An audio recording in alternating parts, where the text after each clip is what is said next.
Horror कहानियाँ TV. कंचन rudali part 2। आ गई मेरी बेटी अब मेरे पास। ये कहती हुई अब तक रोती छाती पीटती कंचन जोर जोर से हंसने लग जाती है। मुखाग्नि मैं दूंगी, मैं एक रुदाली आज हंसेगी। और तुम सब रोओगे। कंचन वहीं पड़ी निशा की लाश के ऊपर से ईंट को हटाती है और निशा की अर्थी को जला देती है। बिना किसी सही रस्म के निशा का शरीर राख में मिल जाता है। प्रेमनाथ और ठकुराइन बेसुध होकर सब कुछ देख कर भी पर अपने दिल और दिमाग पर लगे सदमे के कारण कुछ भी समझ नहीं पा रहे थे। जलती चिता को छोड़ कंचन उठकर हवेली से बाहर चल देती है। बाहर की ओर निकलती रुदाली फिर एक बार पलटती है और ठकुराइन को देखती हुई कहती है, चलती हो ठकुराइन, जल्दी ही लौटूंगी। उसके बाहर कदम रखते ही पूरे गांव में मानो सैलाब उमड़ पड़ता है। बारिश तूफान रुकने का नाम ही नहीं लेते।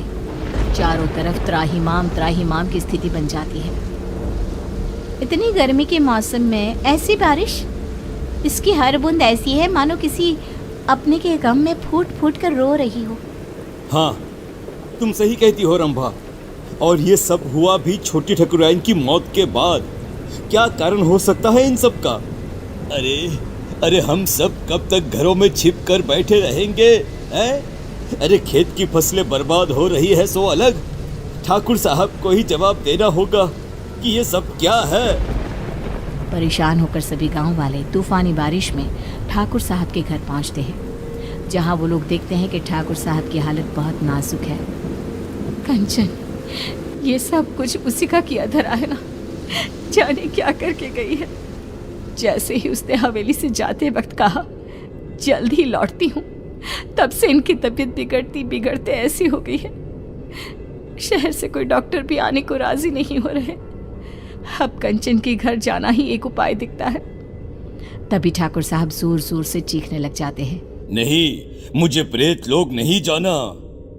अरे ठकुराइन, देखना ये तेरी बेटी को क्या हो गया है। मुझे साथ ले जाएगी ऐसा कह रही है। ये क्या कह रहे हैं आप? यहाँ पर कोई नहीं है। अजी निशा क्यों ले जाएगी आपको? ऐसा कुछ नहीं होगा जी। अरे गट्टू, तू भी आ गया। देख रही हो ना ठकुराइन, तुम्हारी बगिया संभालने वाला गट्टू आज तेरी बगिया उजाड़ने आया है। ये तो बहुत बुरा संकेत है ठकुराइन। ठाकुर साहब को सब मरे हुए लोग दिख रहे हैं। अरे जिस दिन हमारी निशा मरी थी उसी रात गट्टू भी मरा था।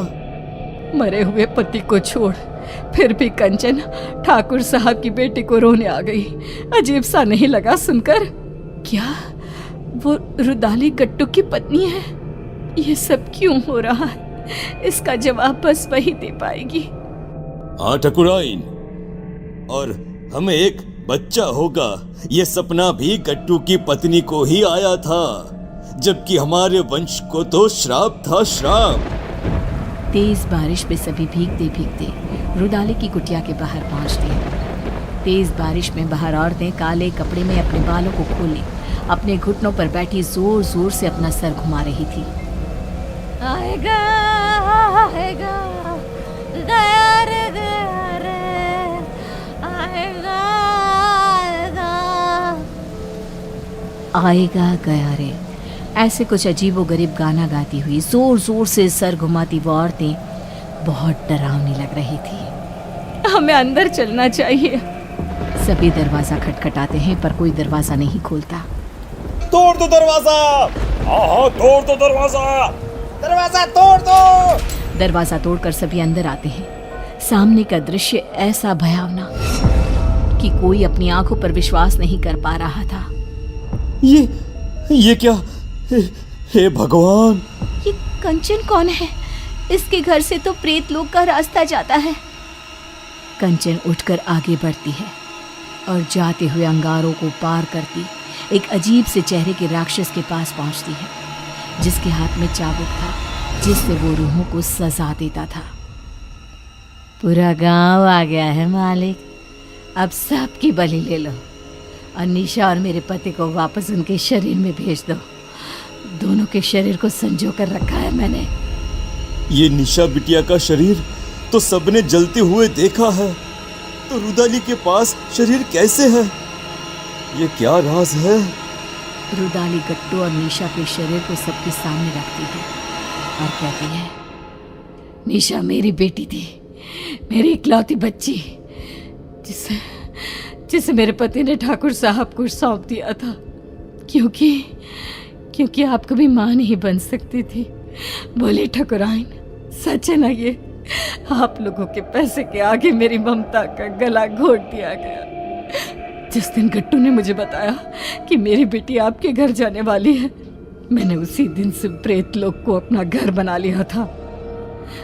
पर मैं तो मां बनी थी, मेरे शरीर में सभी लक्षण थे, ये कैसे हो सकता है? आपको एक दवाई दी जाती थी जिसके कारण आपका शरीर एक गर्भवती औरत की तरह बदलने लगा, और फिर मैंने आपके गर्भ में डाल दिया प्रेत का अंश, वो अंश जो मेरी बेटी को मुझे वापस पाने में मदद करता। पर तुम्हारे वंशहीन होने के श्राप ने उस गर्भ का नाश कर दिया। निशा तुम्हें सौंप दी गई, उसने मेरी कोख में ही सब तंत्र मंत्र सीख लिए थे, इसलिए उसे वही चीजें अपनी ओर खींचने लगी।